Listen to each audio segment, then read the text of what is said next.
Hello and welcome to a brand new edition of our daily news program coming up shortly.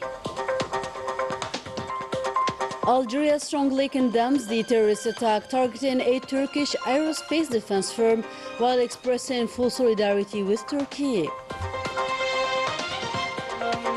The Algerian-Qatari Economic Forum kicks off in Doha with the participation of the two countries' businessmen in quest of a strategic partnership. And the Moroccan 2025 finance draft bill widely castigated for discarding the social aspect of citizens striving to cope with the harsh living conditions. Welcome back, everyone. We start off our edition with this communique of the Presidency of the Republic, which reads as follows. In the wake of the terrorist attacks targeting the Turkish aerospace industries, Algeria strongly condemns this criminal act and expresses its full solidarity with the Republic of Turkey, a brotherly country, its people and its government during these difficult times. The provisional toll of this terrorist attack on the Turkish aerospace industries located in the capital Ankara is 5 deaths and the injury of 22 others. An investigation was opened to know more details about this incident. And in a different story, a meeting of the government was held today, chaired by Prime Minister Nadir Al-Arbawi. This meeting focused on reviewing the draft bill relating to competences, organization and functioning of the conflict tribunal, with the aim of enabling this high judicial body to fully carry out its role within the framework of legal revisions related to the sector. As part of implementing the directives of the head of state concerning the modernization of the port management system and identifying effective mechanisms for the creation of the Port Authority, the government examined a draft law on the Maritime Code. The government also reviewed an executive decree amending and supplementing the decree related to the National Office of Pilgrimage and Umrah, aimed at modernizing the management of this organization's activities. Lastly, the government heard a report on the progress of reforms within the National Agency for Entrepreneurship Support and Development, which aims to improve its operational methods and promote its governance.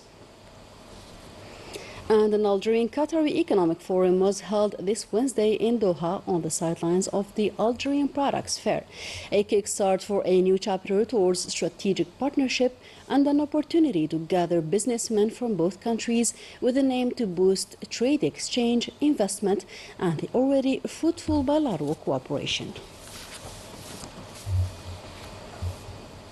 To military health now, marked by an important seminar held here in Algiers dedicated to medical and surgical interventions. While on the ground, medical teams were dispatched to Borj Beji Mukhtar and Inkizem provinces as part of fighting some diseases, notably malaria. The full roundup with Melissa Kabash. The event was held in the presence of general officers, unit directors, specialized doctors of both civil and military from Algeria and other friendly and brotherly countries, including Tunisia, Mauritania, Saudi Arabia and Niger. In his keynote speech, Major General Suid Mohammed Bashir, Central Director of Military Health Services of the National Defense Ministry, highlighted the importance of these medical surgical events that constitutes an opportunity to exchange expertise between professors, researchers and specialized doctors from different health services so as to improve the efficiency of doctors. The proceedings will last for 2 days and will evoke several topics, namely health management, health security, artificial intelligence and the diagnosis and treatment of strokes. Moving to Borj Beji Mukhtar and Ain Kazam, where specialized medical teams belonging to the Central Military Health Services of National Defense Ministry were dispatched since October the 12th so as to bring medical care to those in need in these border regions. A large awareness campaign was also launched for the benefit of isolated areas against several diseases, including diphtheria and malaria, and the need to perform screening tests and avoid traveling to regions where these diseases are quite spread. This operation reflects the commitment of the People's National Army to back the national health system and stave off the spread of such diseases. And now on to the operational report of the People's National Army's activity in the past week. In the context of the fight against terrorism and thanks to the efforts of the PNA units, the terrorist Ou'lala, known as Nusr, went to the military authorities of Burj Mukhtar. He had in his possession a semi-automatic shotgun type Simonov, a quantity of ammunition as well. Detachments of the People's National Army arrested 5 support elements to terrorist groups during separate operations. And as part of the fight against organized crime and in continuation of the tireless efforts aimed at countering the scourge of drug trafficking in our country, combined detachments of the PNA intercepted, in coordination with the different security services in operations across the military regions, 34 drug traffickers and averted attempts to introduce 8 quintals of processed keef through the borders with Morocco, while 64.7 kilograms of cocaine, as well as 32,800 psychotropic tablets were seized. In Tamarasset, Burj Mukhtar, in Salah, in Gazam and Elizi, detachments of the People's National Army arrested 380 individuals and seized 44 vehicles, 188 generators, 124 jackhammers, quantities of mixture of raw gold and stones, explosives, detonation tools and other equipment used in illegal gold mining operations. On the other hand, 17 other individuals were arrested and 1 Kalashnikov, 14 shotguns, 1 automatic pistol, 30,200 liters of fuel, as well as 3 quintals of tobacco, 202 tons of foodstuffs intended for smuggling and speculation were seized during separate operations across the national territory.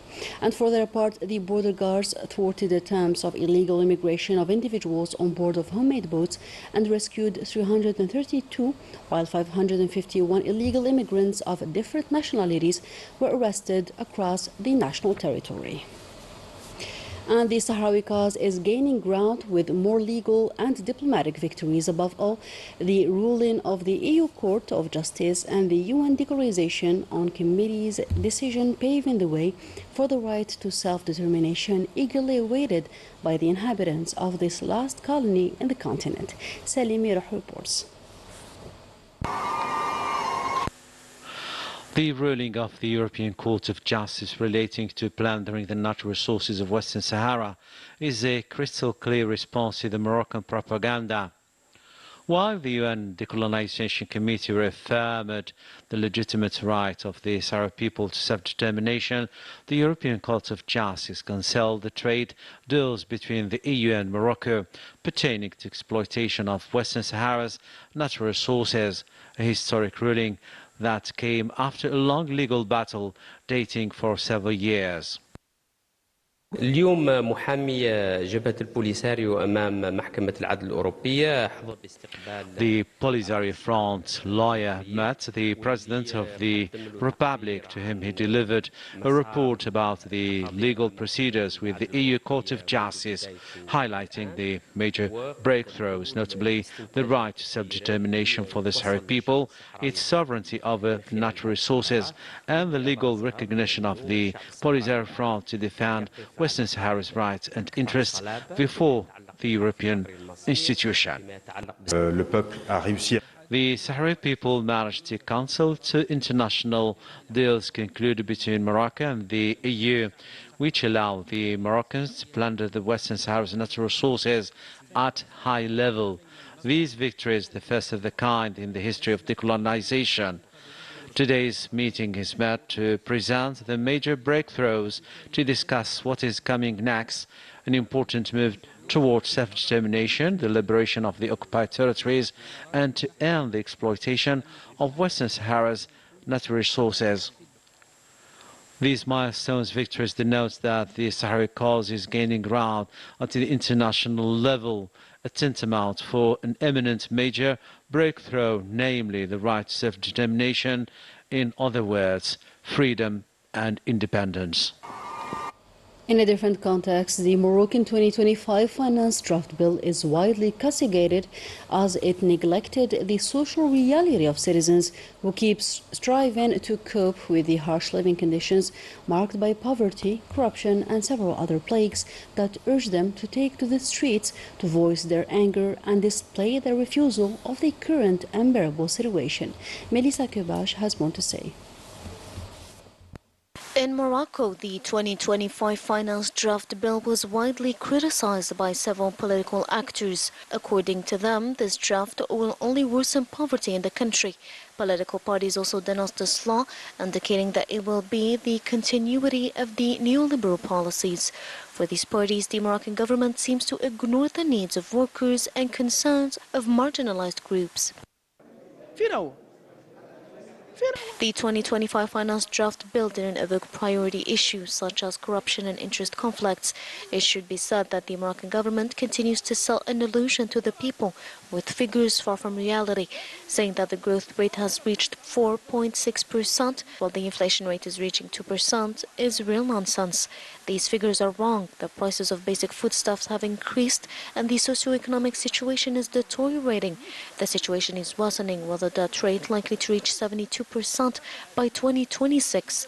The government's indicators and priorities do not meet the expectations of Moroccans. The opponent political parties accuse the government of contradicting the slogan social state as corruption is ravaging even the state institutions.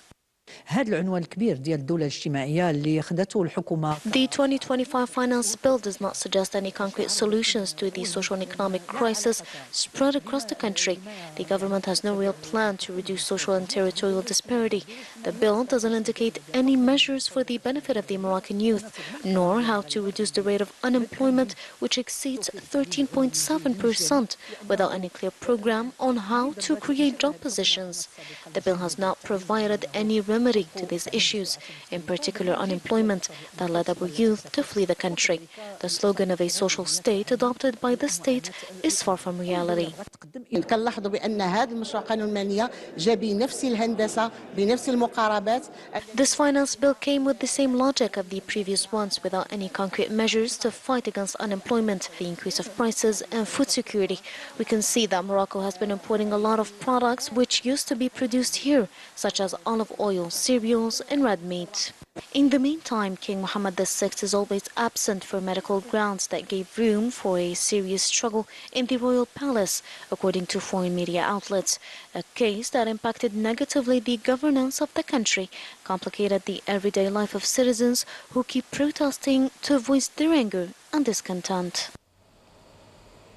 And the Zionist relentless attacks continue in Gaza.